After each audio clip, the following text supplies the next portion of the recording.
Welcome to the Soul Archaeology podcast, a space for connection, resonance, witnessing, and learning.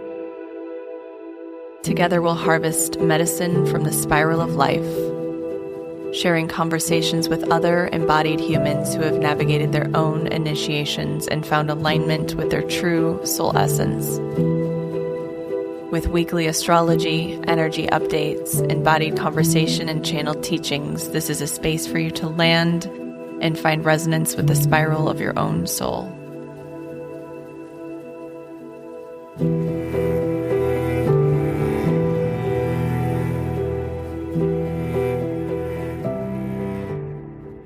Welcome back to Soul Archaeology, and happy new moon in Gemini.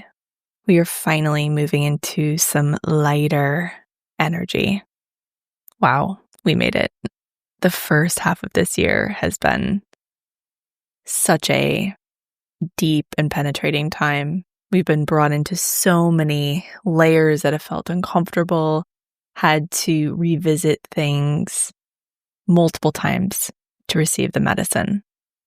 I knew that Saturn in Aries, Saturn shifting into Aries would feel like the turning of a page. And this is the spark of that new chapter. It feels like we're looking at blank pages. And we get to decide what goes on to those pages. We get to decide what it will look and feel like. With both Saturn and Neptune in Aries, this is a rewriting, a turning of a page, a new beginning. And for about an entire month, until July, when both Neptune and Saturn station retrograde, we have this activated, mobilized energy in Aries. June in particular is one of the most positive and supportive months astrologically of 2025. And the last time Saturn and Neptune were together was the mid-1800s. So we are definitely working through some new terrain. These are new beginnings. The 0 point of Aries is a new beginning. And I talk all about this in my last episode with Saturn and Aries. And I highly, highly suggest you go back and listen to that, because it's going to really lay the framework for what the next 2.5 years will look like, especially as we move into the summer. We're going to have Saturn and Neptune dipping back into Aries this fall until early 2026. But what we're doing now is we're setting the stage. I talked a lot about this in my forecast episode for 2025 back in December of 2024, but this year is once again a push and a pull. We had a lot of pullback in the beginning of the year. Now we're experiencing that forward momentum. What does it look like to build new framework, new terrain? We are the architects of our reality. How do we want it to look? How do we want it to feel? This is the point where we begin creating that reality through our thoughts and our subconscious. And this week in particular is a major week for our mind. This week is all about Mercury and Gemini. On May 25th, we have Mercury entering Gemini, and Mercury is the ruler of Gemini, so it loves to be here. It feels free, it feels open, it feels playful, it feels mobilized. It loves to be in mutable air. And then on the 26th, we have the new moon in Gemini at 9:02 p.m. Pacific. And this new moon's at 6 degrees, so it's in the beginning stages of Gemini. This is fresh, new energy. I'll talk more about this new moon in a moment, but we have the new moon in Gemini.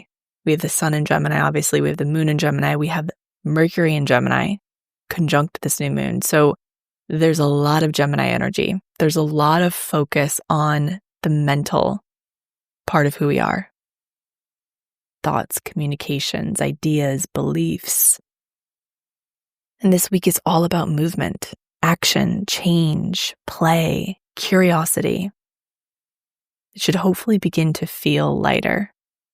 We, of course, have, I've mentioned this in previous episodes, but we have Jupiter and Saturn moving towards a square that will exact on June 15th. And this is the third of a series of squares that began in August of last year. And Jupiter has been in Gemini since May of 2024. So this is a time to sort of sort through all of the chaos that has been surfacing since that time. This is a time to bring more intention and awareness to our mental programs. This is a time to rewrite them. We have a lot of supportive energy this week. We have Mercury sextile Saturn and Neptune, this new moon sextile Saturn and Neptune. We also have Mercury, the Sun and Moon, trine Pluto, which is supportive as well, to sort of go a little bit deeper, to find the roots of the beliefs, to really excavate our experiences that have brought us to this place, why we believe what we believe, why we think what we think, why we communicate the way we do. So there's a lot of support in the sky right now, even if we're, starting to build towards that squaring. Even though Saturn is sort of under the fog of Neptune and building towards a square with Jupiter, we still have fresh energy to work with. We have a glimpse into what the next chapter will look like, especially as these planets move into Aries in early 2026. But like I said, in that push and pull, we are in a forward motion currently. This phase is about rewriting, recreating, putting things down on paper, actualizing, materializing, creating.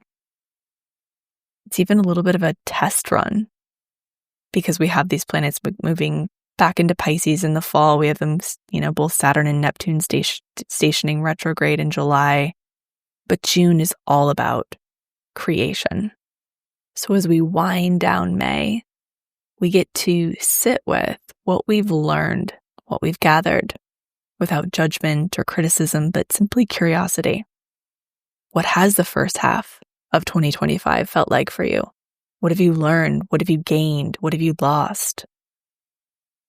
And each and every planet, each and every sign tells a story about who we are, what we're learning and how we're growing, the different parts of self that we're working through. And Gemini rules the mind. It's the twins. It's contradiction, duality. It's a mutable air sign. So it's all about change and information, movement. And this new moon is a new beginning. All new moons signal the beginning of a new lunar cycle. And this new moon in particular really feels like a new beginning. We've had these 9-degree new moons. We've had eclipse season this year. It's felt like we were going backwards more than we were going forwards. And this new moon will quite literally feel fresh, new, exciting, curious. It might feel scattered, but that is one of the evolutionary purposes of Gemini, is to be the bridge, to hold contradiction, to hold nuance, to hold the gray, to hold the mutable, to hold duality. Can you be okay perhaps with not having a formed plan or blueprint for what this future timeline holds? But can you collect information? Can you remain curious? Can you notice the thoughts and belief systems? Because these are quite literally the lumber, the steel that form the infrastructure of what we're building. If we are the architects, our thoughts are the materials that we use, what actually takes and shapes the home, the building, what we're creating, our reality. So it's a time of taking inventory of what materials are we working with? What does this landscape look like? What languaging are we using? Are we going to build on the same blueprint as before? Or are we trying something new? Are we going to refresh our belief systems and our languaging to meet a new blueprint? Something that's reflective of where we want to be rather than where we have been.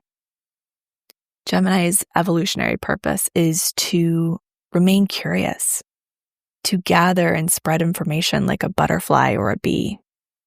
And in order to do that, it needs to be able to hold duality, to hold nuance, to hold gray. If it shuts down and gets pulled into one side, into one way of thinking, into one pole, it can't be present for the richness that's found in the gray, that's found in the in-between, that's found in the nuance, that's found in the conversations that need to be had, but we're afraid to have because there's too much duality, there's too much contrast.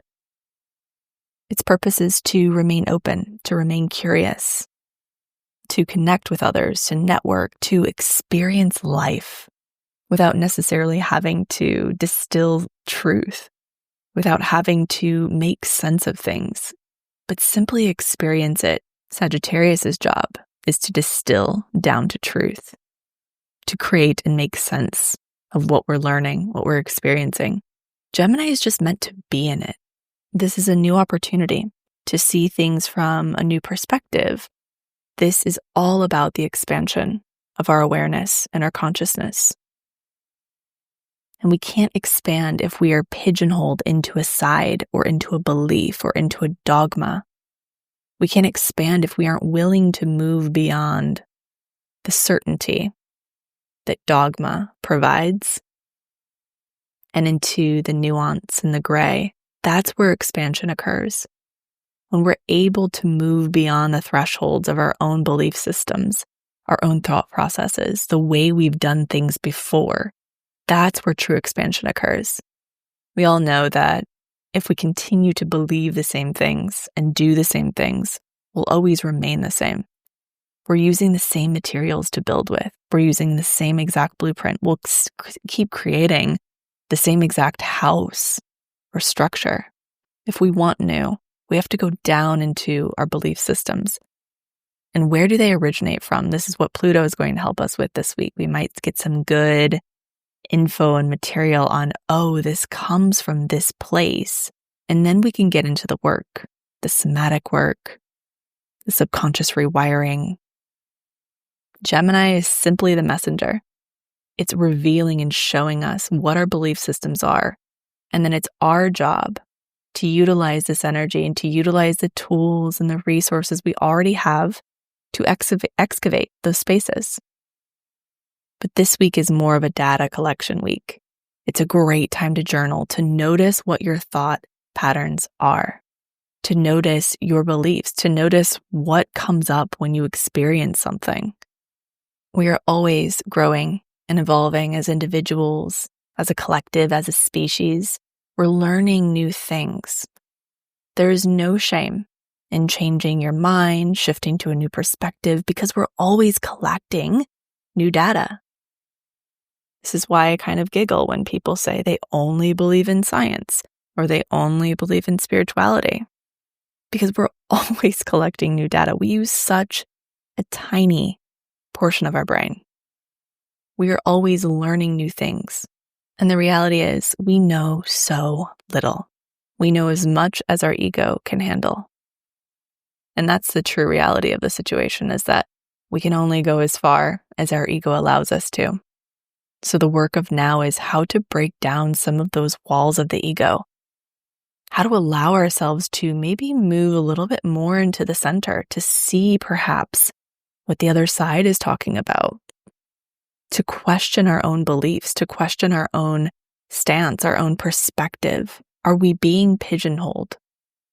Are we falling into this duality? Are we choosing a side just because it's what we've always done or what's familiar?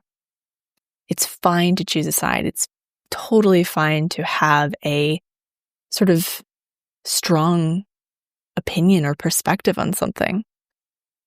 But where we get into trouble is when we shut down within that space, when we no longer are willing to receive information that could contradict what we hold to be true, when we live within an echo chamber, only surrounding ourselves with people who believe the same things, who think the same ways, who vote the same ways.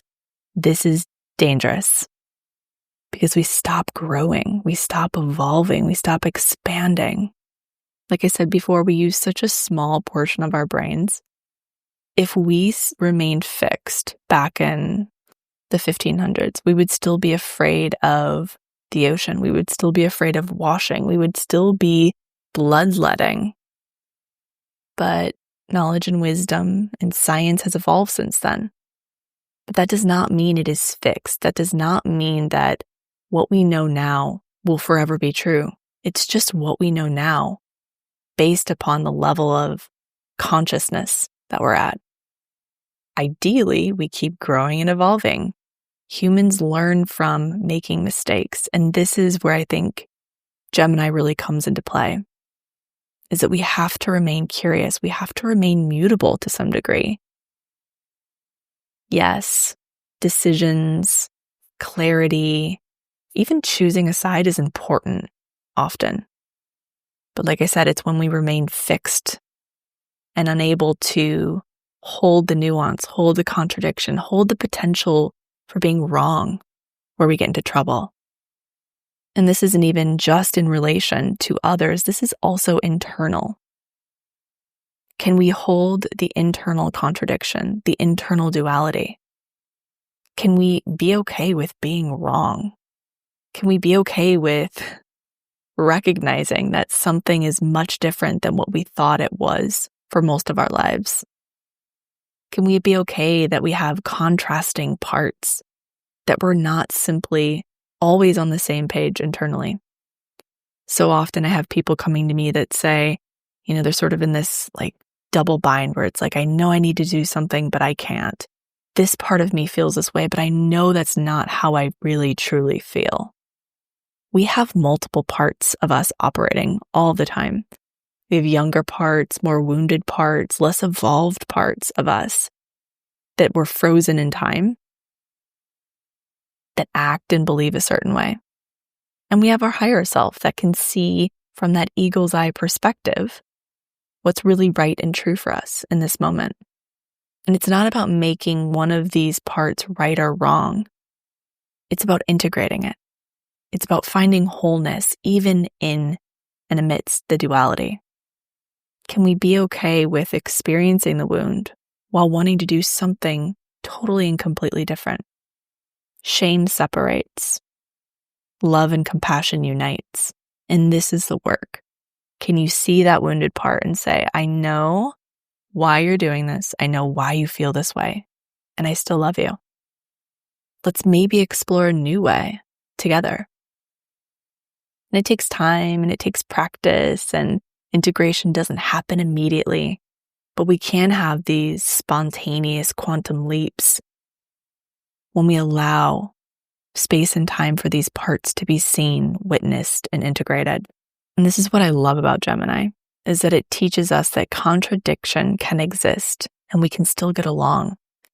That we don't have to make someone else wrong to be right. And instead, we can actually be curious about what they believe. And this is the same thing internally. One part doesn't have to be wrong in order for you to choose a new pathway. The work of Gemini, the work of this time, is to be able to hold duality, contrast, complexity, the gray, and still remain open, still remain curious, to create inner union with our many different parts. This is the integration of self, which is the work that I do.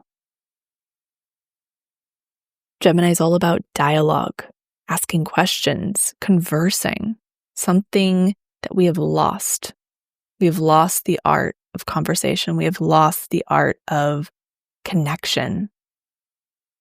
I personally love Geminis because of this, because we can have these really complex conversations and that they can feel light because we aren't needing to derive this distilled truth from it. One of my best friends is like a triple Gemini, and we have some of the most expansive conversations because we don't need to know what the truth is in order to navigate those realms.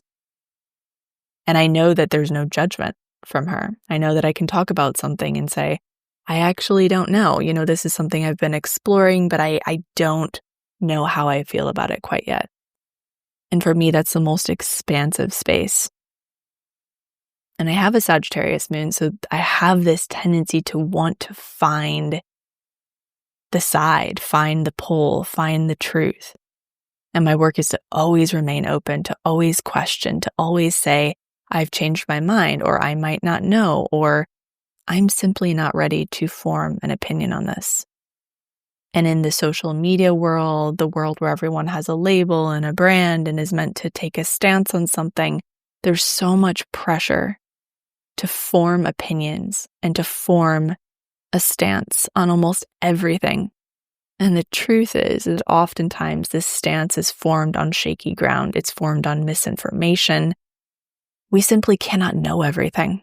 And I think that's the beauty of Gemini. What it teaches us as well, the medicine, is that we can't know everything, nor are we meant to. We can gather information, but we don't always need to form an opinion on something simply to appease others. Gemini can often be seen as two-faced or scattered, but really at its core, it's just able to hold duality, navigate duality, and not choose a side, but to learn how to hold both, hold the contrast, hold the complexity. And I will say that oftentimes when we feel pressure or we feel uncomfortable not choosing a side, staying in the gray, remaining neutral, or maybe not even neutral, but just simply undecided, when we find that challenging and feel the pressure of choosing, deciding, aligning with a side or a strong perspective or a black and white perspective, we're often operating from a very young part of us where life was black and white. A part of us that existed within a world where there was a lot of certainty that was needed. Our brains were only developed to a certain point to hold black and white. We weren't developed enough to hold contrast and nuance and gray. So if you find yourself pigeonholed within that space, ask what part of you is afraid of looking at things from a new perspective, of maybe looking at the fact that two truths can exist at once. If you're feeling this contradiction, this inner contradiction arise as well, can it be okay that you are both ready for this new beginning and also terrified by it? Can you find some space to create more union within? Can you let both of those truths be held and witnessed? Gemini is the space between contradiction. It seeks connection through contrast. If you know Geminis, they're oftentimes very curious. They want to know about, quote unquote, the other side. They want to understand. They want to even connect with many different types of people. So this new moon means that our mental programs are highlighted and illuminated, and we have an opportunity to begin anew, to rewrite, to witness them, and perhaps hold the gray, hold the contrast, hold the fact that there might be another way. There is no shame in changing our mind. There's no shame in expanding past where we've been before. In so many ways, I think that we seek familiarity, even in the most subtle, unconscious ways. That includes our thoughts and our beliefs. Are we pigeonholing ourselves? Are we becoming atrophied because we're afraid of exploring what's beyond our current consciousness? This is really about authenticity, not consistency. We're meant to begin again. We're meant to create big change within our lives right now. It's okay to do things differently. It's okay to change your mind. It's okay to pivot. We're moving from this heavy, mutable era to cardinal era. Initiation, action. I talked about this a lot in the Saturn and Aries episode, but when we initiate, it's meant to come from an evolved, mature space within us. So this new moon is revealing to us where we're operating from. What materials are we using? What blueprint are we using, better yet? Is it a blueprint aligned with maturation? Or is it a blueprint aligned with the old way, the wounded way? I think one of the biggest pieces of maturation, which Saturn will teach us, and this Gemini new moon is illuminating, especially because we have Uranus moving into Gemini in July. So we're going to have to get comfortable with contrast, with contradiction, with complexity, with gray, with nuance. We might not ever know, is AI good or bad? But it is what it is. Can we hold that and let it be okay? And part of maturation is being able to hold contrast. Like I said earlier, when we're black and white, we're often operating from a young part of us. Not always, of course, but often. And this is more of an invitation to examine if you are operating from that young place or not. When integrated, Gemini becomes the bridge between the left brain and the right brain, logic and intuition, the mind and body, self and the other. It reminds us that duality doesn't have to mean division. It can mean dialogue, curiosity, integration. It is wholeness that is wide enough to hold it all. Capacity to hold it all. When I've learned more and more about evolution and change, specifically in my advanced somatic training and practitioner training that I'm in, is that safety can't always come from certainty. Sometimes it comes from acceptance. And really it comes from the ability to hold nuance and gray, contradiction. Can never be certain of the future. And we never want to derive safety from that. We want to derive it from the ability to hold many different potentials and know that we will still be okay, that we still have a connection to self, that we still have a connection to source, that we still have a connection to the earth, that something wider and bigger can hold us than our own psyche. And like I said in the last episode, Saturn in Aries is also contradictory. It's a contradiction within itself. It's a paradox. It's this need to go and initiate and this need to slow down and master. And over the next few years, we're going to have to learn how to sit in this contradiction, sit in the discomfort of not knowing what this new timeline looks like for us each individually and collectively.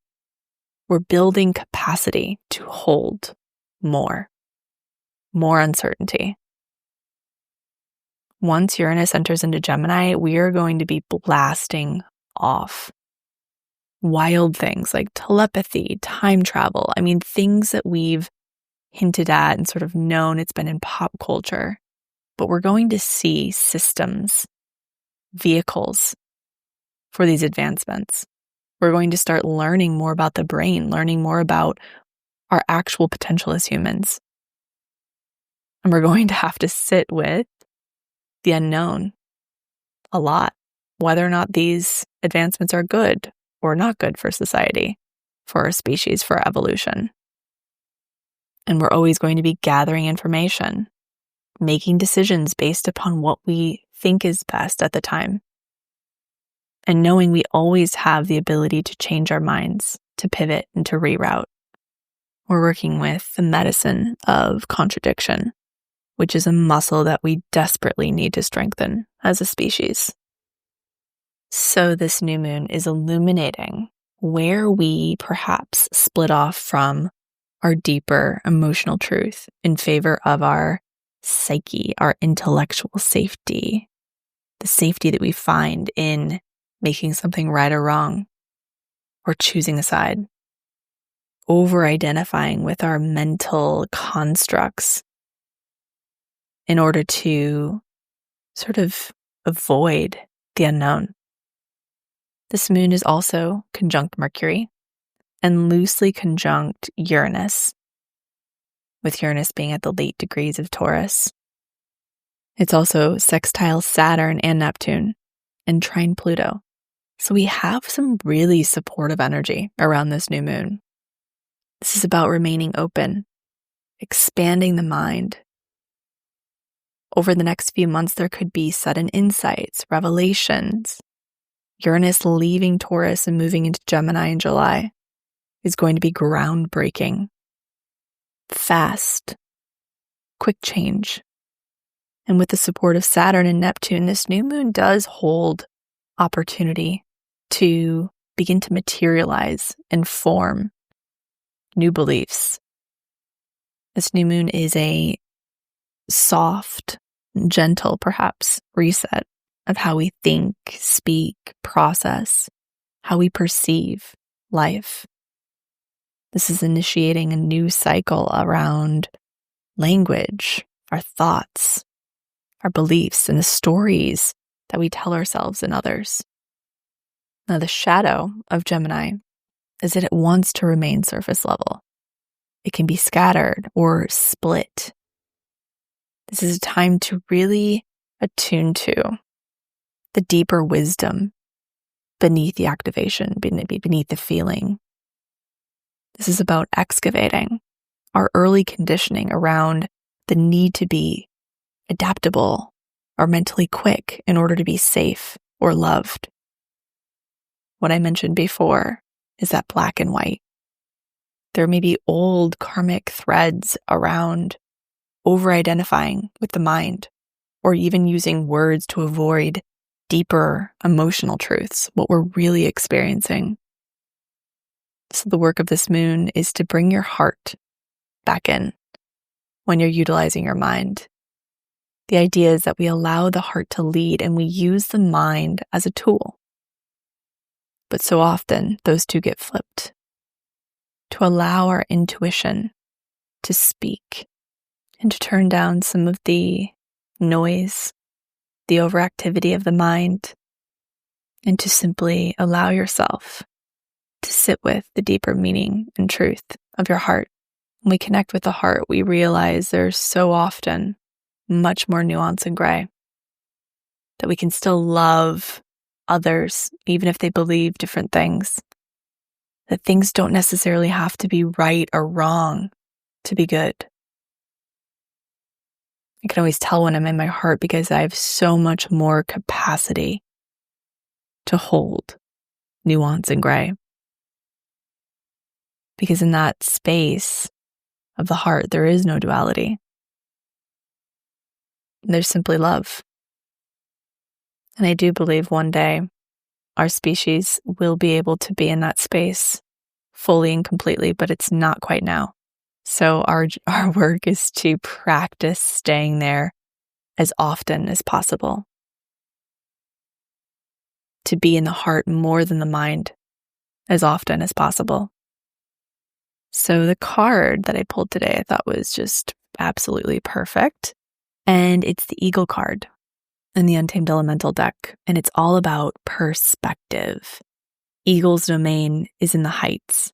He transcends the laws of velocity and his certainty, a performance unorthodox to the five senses. With the sky's blessing, this prideful raptor's glide allows him to see it all. From mountain tops to woodlands, he takes in his sovereign and privileged view, informed by instinct and guided by inner substance. He is restricted by nothing. His flight is extravagant because he claims his divinity with the sobriety of a saint.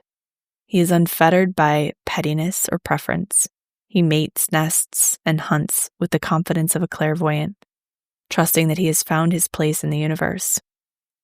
Eagle asks you to hold the high watch. The sublime comes to you disguised as your life. This is the vantage point of the eagle. For him, duality-based preferences have no relevance, and there is only one source energy in full expression. Any initiation, boon, or boredom is a gift to your soul's evolution and growth. In this way, each trial and victory are the same thing. There is nothing in the world that can delay you from fulfilling your soul's primary purpose, when you hold this aerial perspective. When it's balanced, you feel the ability to love all of one's life without the interference of preference. When it's imbalanced, you feel aversive, pettiness. To bring into balance, spend an entire day suspending all opinions. This could not have been more of a perfect card, which we know always happens. So I personally am very connected to eagle medicine. It's one of my guides. It's one of the animal spirits I work with often. And it's just such incredible medicine. So thank you for being here. This is just a reminder. I have some discount codes for Kamana, the amazing mesquite beverage that I've been drinking every morning. I am a no stimulants gal, so I really, really love coffee, but I cannot tolerate it. It just does not agree with my system. And this has been the most perfect, beautiful substitute. It gives me the same vibes, the same feel, the same taste, the same notes on my palate. It's the ritual I love. I love putting a little raw milk, raw cow's milk, or I love hazelnut milk or cashew milk in with it, frothed. I've tried basically every single coffee alternative on the market, and this is my favorite. So I have a 15% off code in the show notes. I also have a discount code for Pound Jewelry. If you're looking for a stone to symbolize this next chapter emerging, I love the Herkimer diamond. I've talked about this in many episodes because it sits right at your throat. It's an activation for your throat, for your truth, which is Mercury, Gemini. It also provides clarity, which can feel really helpful, even though we're not necessarily looking for that distillation of truth right now. Being able to just see things clearly can be so helpful. And I love the Herkimer for that. It's such a clarifying stone. I also have a link for the Loom box, the red light box that I use and love so much. So there's definitely some really great discount codes in the show notes. I'm extremely particular about who I work with, the brands. I mostly work with friends just because I love them. And so if I have a discount code there, it means that I personally use that product every day, often, and really believe in their mission, their values, their authenticity. So thank you for being here. I love all of you. I'm so, so grateful for this community. I'm excited for what's to come. There's some good things brewing that'll be coming through this summer. I'm really going to work with the positive energy of this summer, this astrological weather, to launch a few things that I'm very excited about. So stay tuned for that. Thank you for being here. Happy new moon, and I'll talk to you next week.